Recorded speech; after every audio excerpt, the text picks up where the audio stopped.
Good morning friends. और सभी को मेरा मृदुल प्रणाम।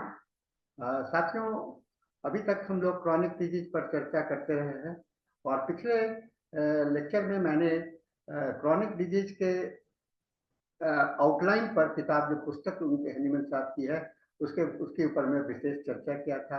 कितने भाग हैं, क्या है, इसके रूपरेखा मैंने आपको बताया था। आज आइए इसके प्रथम भाग में, जहाँ की मैं डॉक्टर हनीमन साहब ने पहला पैराग्राफ से लेकर के 26 पैराग्राफ तक इस बात का जिक्र किया है कि क्रॉनिक डिजीज का थ्योरी जो सिद्धांत है इन्होंने दिया, इसका उसका विकास कैसे हुआ, उसका डेवलपमेंट कैसे हुआ।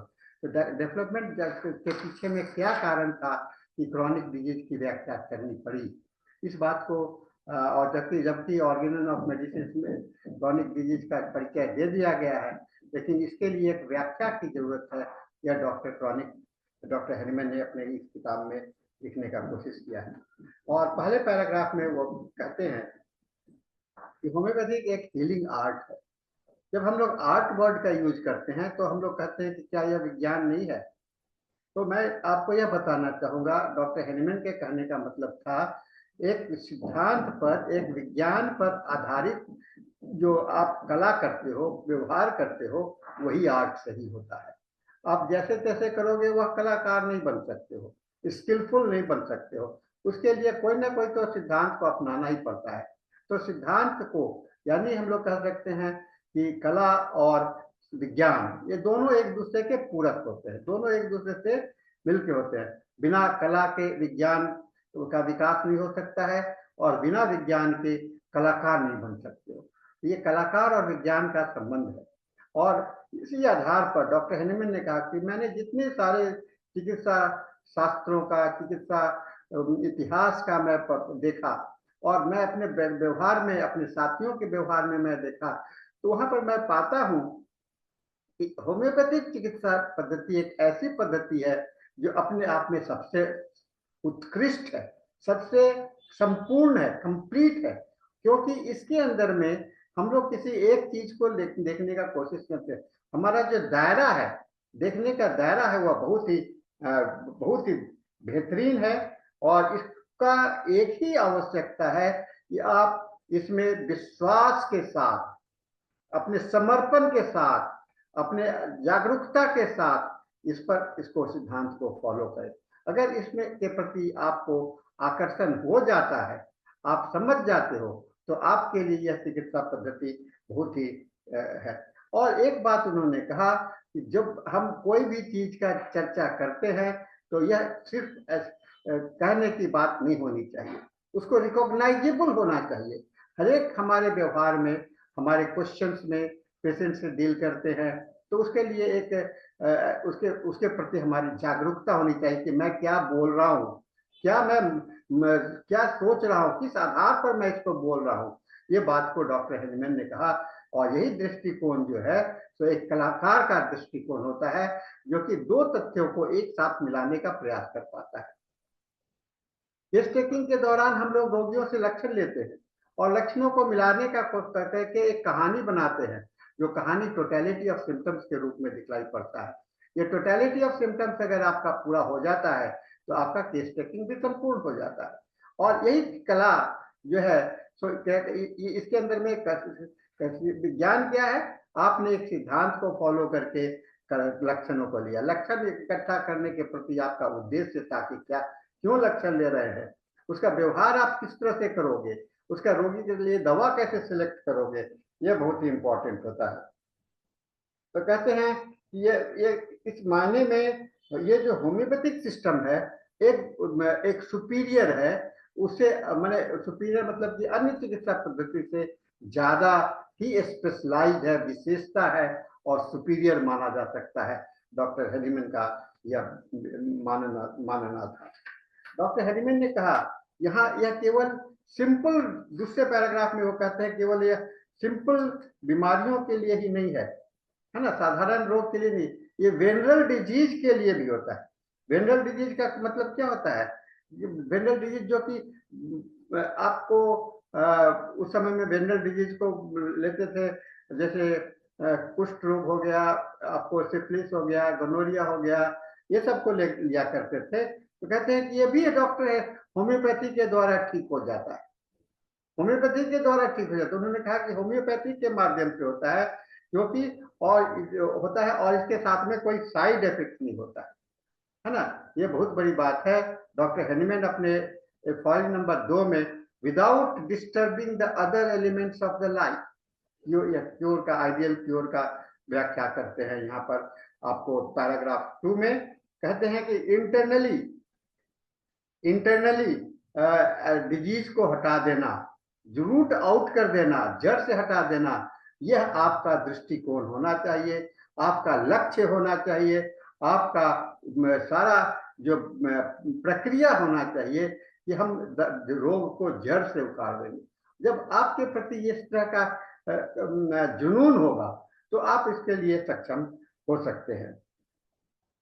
कहते हैं डॉक्टर हेनीमैन कि इसके इस तरह के जो चिकित्सा की जाती है, इस तरह की जो चिकित्सा की जाती है वह उसके परिणाम जो है सो हमेशा सकारात्मक होते हैं, और आप पेशेंट को ठीक करते हैं, पेशेंट को राहत देते हैं, और पेशेंट को उसके जीवन को एक स्वस्थ बनाने का प्रयास कर पाते हैं। डॉक्टर हेनीमैन अपने तीसरे पैराग्राफ में कहते हैं कि एलोपैथिक मेडिसिन में की तुलना कर रहे हैं एलोपैथिक मेडिसिन के साथ में, जहां हम रोगियों के सभी लक्षणों को एक साथ मिलाकर के देखने का कोशिश करते हैं, वहीं पर एलोपैथिक में सभी लक्षणों को अलग अलग रूप से देखा जाता है, उसकी अपनी अलग पहचान बनाते हैं, लेकिन हम लोग सभी लक्षणों को मिलाकर के एक रोगी की पहचान बनाते हैं।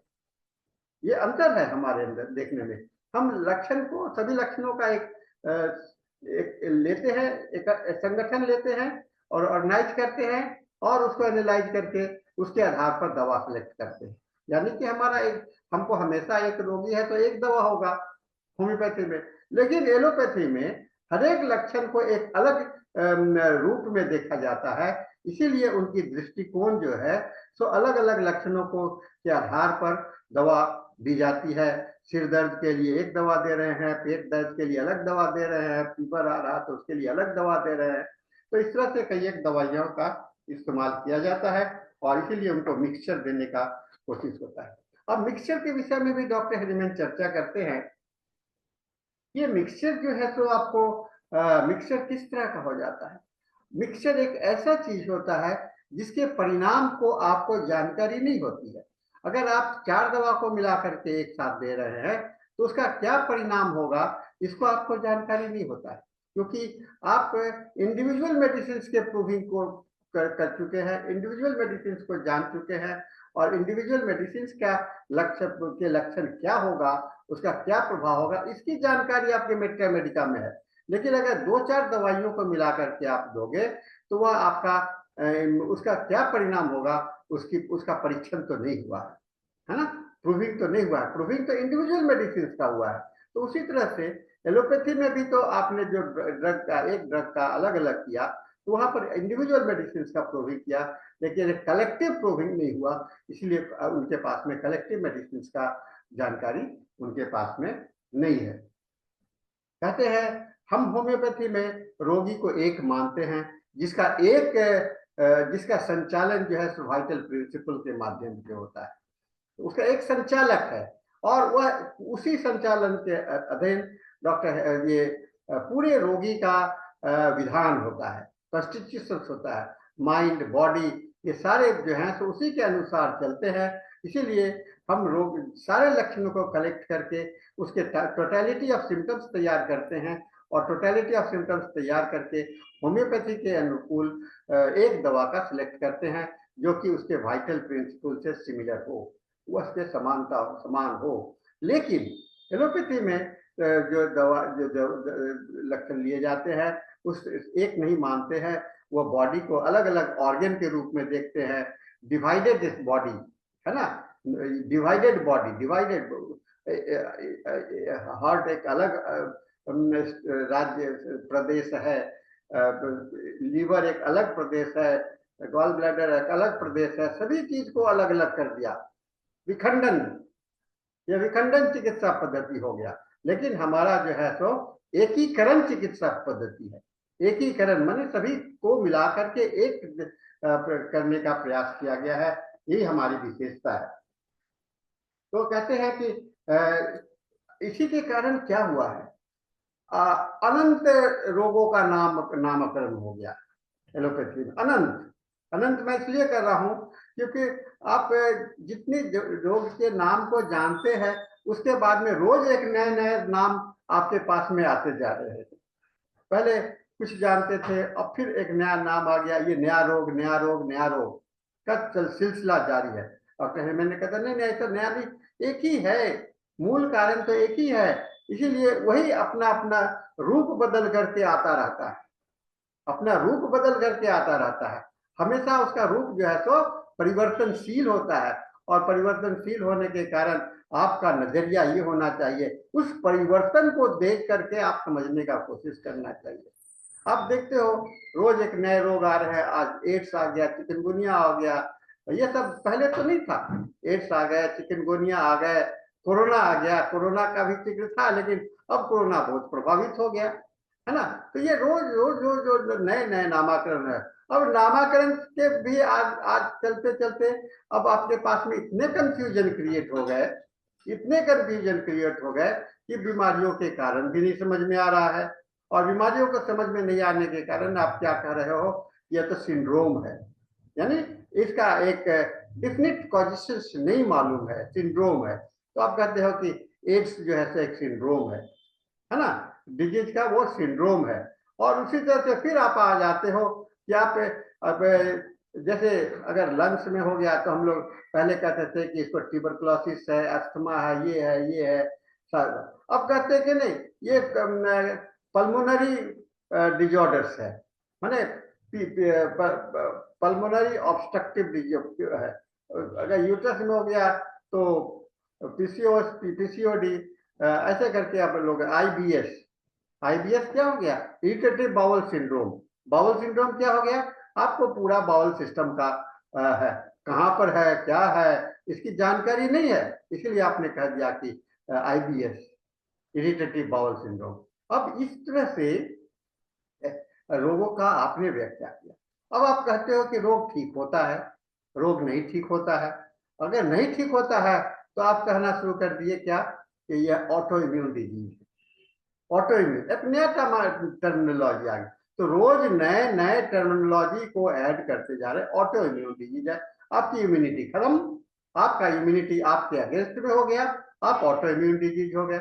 आज देखिए सारे सारे रोग को जो कि ठीक नहीं कर पाते हैं या कुछ समय के बाद में इतने जटिल हो जाते हैं तो कह देते हैं कि इसके अंदर में ऑटो इम्यूनिटी हो गई।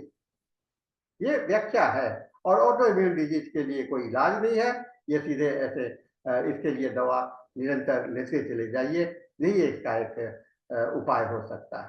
तो ये चीज जो है मेंटेनेंस की बात की जाती है, चिकित्सा की बात नहीं हुई, इसको हम लोग को समझना पड़ेगा। ऐसा डॉक्टर हेनीमैन ने ऑर्गेनन के इस क्रॉनिक डिजीज के पैराग्राफ नंबर 3 में इस बात का जिक्र किया है। Newly developed disease were considered by allopathic physicians as a completely new. ये डॉक्टर हेनीमैन का मान्यता है। लेकिन हम कहते हैं कि ये हमारे ये जो है सो एक ही चीज का लक्षणों का कॉम्बिनेशंस बदल गया, कॉम्बिनेशंस है ना, उसका जो कहते हैं फॉर्मूला बदल गया। कोरोना में भी बुखार आता है, सांस फूलता है, तो बुखार आना एक लक्षण हो गया, सांस फूलना एक लक्षण हो गया, उसका जो कहते हैं कि उसका एक इक्वेशन बदल गया है ना। कष्ट तो वही हो रहा है, दर्द हो रहा है, गैस बन रहा है, ये हो रहा है। अब उसका एक नया इक्वेशन में आ रहा है तो आप कर रहे हो, तो इक्वेशन को जब बनाने के वक्त का जो मूल जो है जिससे इक्वेशन बना रहे हो उसको ना देखना चाहिए।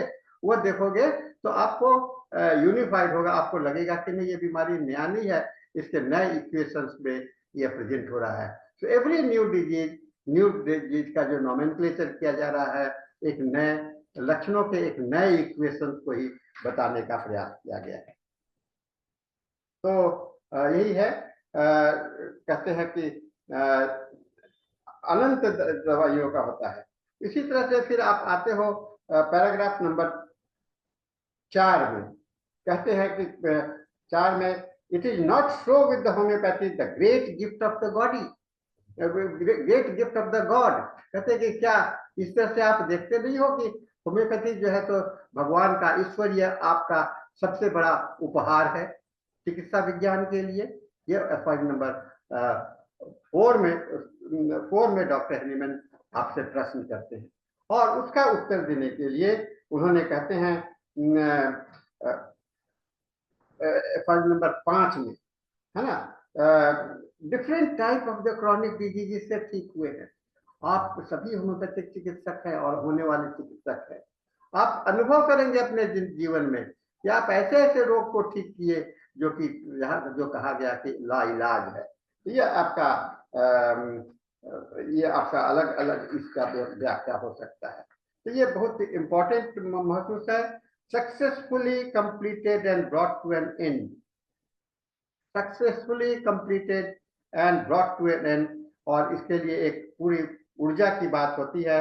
ये आज हम लोगों ने यहाँ पर 5 पॉइंट तक हम लोगों ने, सॉरी 5 पैराग्राफ, पॉइंट नहीं कहूँगा, यह पॉइंट ये परिस्टिक स्टाइल में नहीं है, ये पैराग्राफ स्टाइल में यह राइटिंग्स है। तो आज हम लोगों ने फर्स्ट 5 पैराग्राफ का जिक्र किया हूँ, और मुझे उम्मीद है कि आपको इस बात को समझने का कोशिश करूंगा। मैं आने वाले कुछ लेक्चर तक इसके इसी तरह से 5-5 पैराग्राफ या जैसा समय रहेगा उसी के अनुसार हम आपके साथ में जिक्र करते चलेंगे, हम लोग इसको देखते चलेंगे और हम लोग इसको आगे बढ़ेंगे। तो इस आज के लिए इतना ही रखते हैं। अगले लेक्चर में मैं फिर पुनः आपके सामने में उपस्थित हूँगा। थैंक यू एंड सभी को मृदुल आशीर्वाद।